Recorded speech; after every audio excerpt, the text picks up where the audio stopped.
Drama serial ए इश्क के जुनून की नेक्स्ट एपिसोड बहुत ही दिलचस्प होने वाली है, जिसमें ड्रामे को एक नया ट्विस्ट मिलेगा। आगे आगे देखें होता है क्या। जब राहिम और ऐमन की वलीमे की फंक्शन होगा और ऐमन वो फंक्शन किस तरह बर्बाद करेगी, आप इस वीडियो में देखेंगे।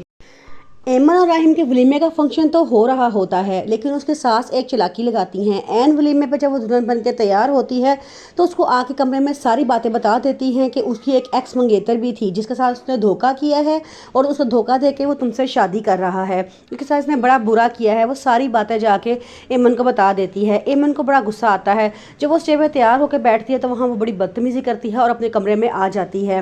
राहिम को बड़ा गुस्सा आता है। वो उसके पीछे आता है और उससे पूछता है कि तुमने ये सब कुछ क्यों किया है, जिस पे वो कहती है कि मेरी मर्जी, तुम मुझे सजा बना के लोगों के सामने बिठा दिया ताकि लोग मेरा तमाशा बनाएं। आगे से राहिम कहता है इन सब बातों को छोड़ो, अभी इन बातों का वक्त नहीं है, तुम नीचे जाओ और जाके मेहमानों के पास बैठो। इस पर वो कहती है कि अभी से तुम घबरा गए, अभी तो ये शुरुआत है, मैं तो हमेशा से लोगों के सवालों का जवाब देती आई हूँ, अब तुम भी तो दो ना ज़रा सवालों के जवाब। वो कहता है कि बस अब और ऐसा नहीं चलेगा, तुम जल्दी से नीचे चलो, मेरी और मेरे ख़ानदान की इज़्ज़त का सवाल है, मेरे ख़ानदान वाले ने बड़ी मुश्किल से तुम्हें एक्सेप्ट किया है और इस बात को अब तुम अपने लिए गनीमत समझो और नीचे जाओ। वो कहती है नहीं, हरगिज़ मैं नहीं जाऊँगी नीचे।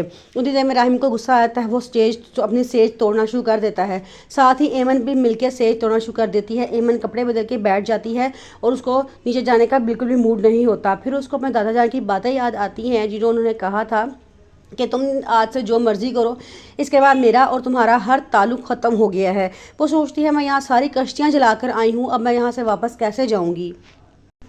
राहिम बड़ा दुखी होता है। वो ऑफिस चला जाता है अगले दिन और वहाँ ऑफिस में बैठा होता है तो वहाँ पे लोग आते हैं उससे मिलने के लिए, उसे वलीमे की मुबारकबाद देने के लिए, लेकिन वो उनके पास नहीं जाता और कहता है कि अभी मेरी तबीयत नहीं ठीक है, उनसे को वो कल आएँ। उसे कल वाला सारा मंजर याद आ रहा होता है। उसे याद आता है कि मैंने तो नेकी की थी, लेकिन ये नेकी तो मेरे ही गले पड़ गई है।